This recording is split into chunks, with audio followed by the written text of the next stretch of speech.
You were making some noise about some anniversary you wanted to remark upon? Yeah, it's the Barack Obama, Michelle Obama, True Love for 32 years anniversary.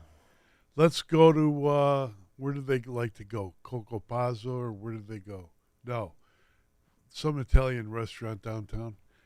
And they loved it, and it was, it's something for the view to ponder, to chew on. What was the note? What was the note that they posted? Let me see. Hold it. It's You said they posted some note yeah. they renewed their vows or something.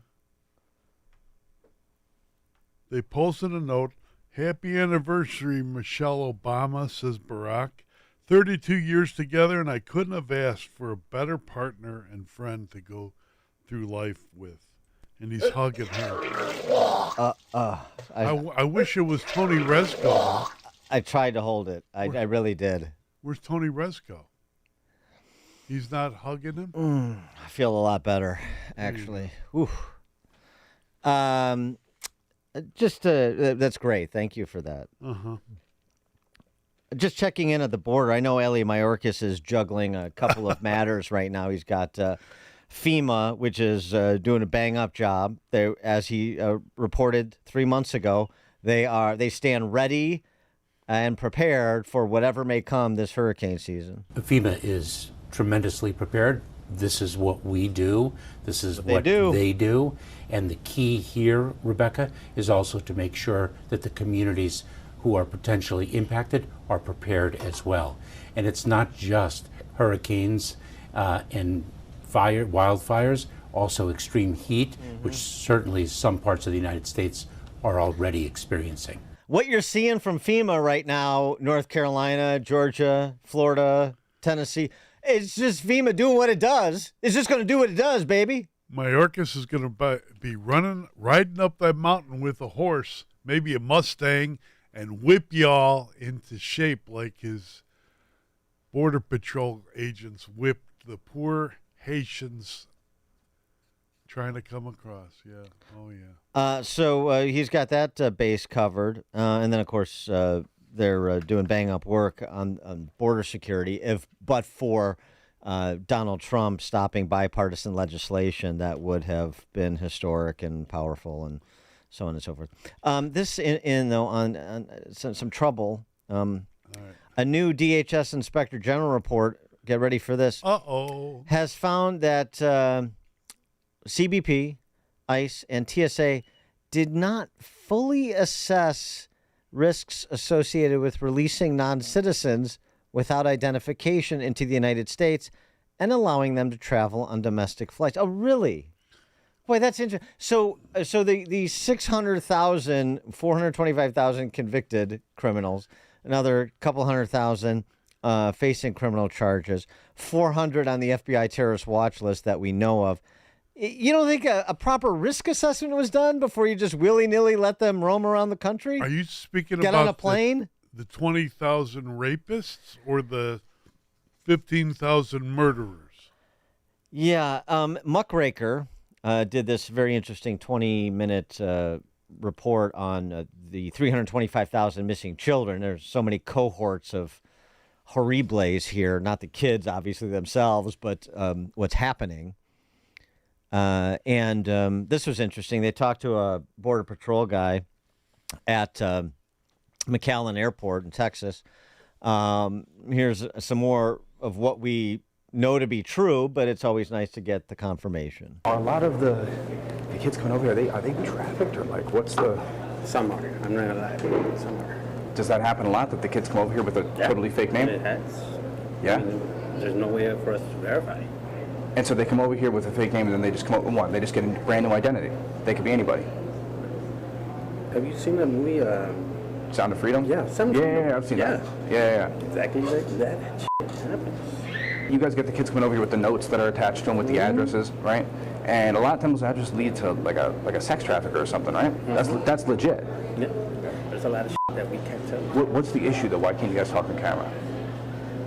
It's the policies that we have, the things that we can and can't say. But why don't they want you talking on camera?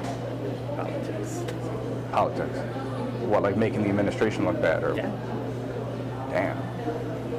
Damn. Honestly, though, I really wish there was more people like him. Yeah. Exposing this shit. Yeah. Because it sucks. It truly is a horrible thing. Yeah. It is a horrible thing. But me, I can't do that. You could blow the whistle on it. No, I can't. You could, but you're going to lose your job. Yeah, exactly. John Hinderaker is the president of the Center of the American Experiment, contributor to Powerline, powerlineblog.com. He joins us now. John, thanks for being with us. Appreciate it. Hey, glad to do it, Dan. Another banner week for Department of Homeland Security and the Biden administration once they figured out which storm zone people are concerned about. Yeah, it's hard to say. I mean, there are so many scandals going on. I mean, one of the ones that's come to light is Mayorkas announced that they don't have enough money at FEMA for the hurricane system. Apparently, they've got enough to get through Hurricane Helene at the high level they're operating at. But then they're going to be out of dough, so they're going to have to ask for more. And, of course, a number of people have pointed out that they've spent something like, $680 billion on illegal immigrants, something like that. And so that, I think, explains why it is that FEMA is running out of money. Well, right. But the large issue, too, and then I'll put this in the context of the debate, there's the photo op that Kamala did at the border. There's this announcement yesterday that the U.S. is not going to extend legal status for thousands of Venezuelan migrants under that special program they have for Cuban, Haitian, Nicaraguan, and Venezuelan migrants. There's definitely a recognition, it seems, by Harris Walls and company that this is hurting them. But 30 days out, I mean, don't you think it's probably too late to change the perception around the country? Well, I certainly hope so, Dan. I mean, the idea that they have suddenly gotten religion after all these years and now they care that their open border policy is destroying America. What they care about is winning the election. And I think pretty much everybody understands that. Well, by the way, the number $1.4 billion over the last 2 fiscal years for illegals, that was the spend by FEMA. How did you think your native son there, Tim Walz, did, Field Marshal Tim, in the debate on Tuesday night? Well, he was amazingly bad. I did not expect him to be good, but he was terrible. When the debate started, he looked like he was just terrified, and he was incoherent. For a while there, I thought he might actually flee the stage. So just in terms of impression, I mean, it was very poor. And J.D. Vance, of course, on the other hand, was terrific. Of the 4 people we've seen on the debate stage during this presidential election cycle, I thought Vance was easily the most coherent and, in my opinion, the most likable. I've just read your latest piece, The Border Fiasco, Northern Edition, updated by John Hinderaker, and I'm wondering, what about the northern border, as you mentioned? What about the northern border? Where are the Iranian terrorists coming across? It's really interesting. Sault Ste. Marie, or where are they coming? Well, this analysis that has just been done that my post was about is actually about that eastern section of the border. We've had some local publicity here in Minnesota about illegals just walking across our border, with Canada. When I was a kid, I remember Weekly Reader reporting with pride that the U.S.-Canadian border is the longest unguarded border in the world. Well, that's still true, but I think maybe we better start guarding it, because this analysis of that eastern segment of the border, upstate New York and so on, illegal crossings are up by something like 2,000%. 19,000 illegals were apprehended along that 200-mile border stretch in the last year from 97 different countries, right? So people from all over the world have figured out that it's even easier to get into the U.S. across the Canadian border than across the Mexican border. Well, and that's, the area you're talking about is Vermont, New Hampshire, New York, and that number, 19,000, higher than the previous 17 fiscal years combined, just this fiscal year, 2024 fiscal year. No, that's exactly right. 484 suspected terrorists included in that 19,000 from 97 countries. In my post, I included a beautiful picture of 4 guys from Bangladesh walking down a road in the snow. This is actually from last winter. And they got their hands up. There's a light shining on them.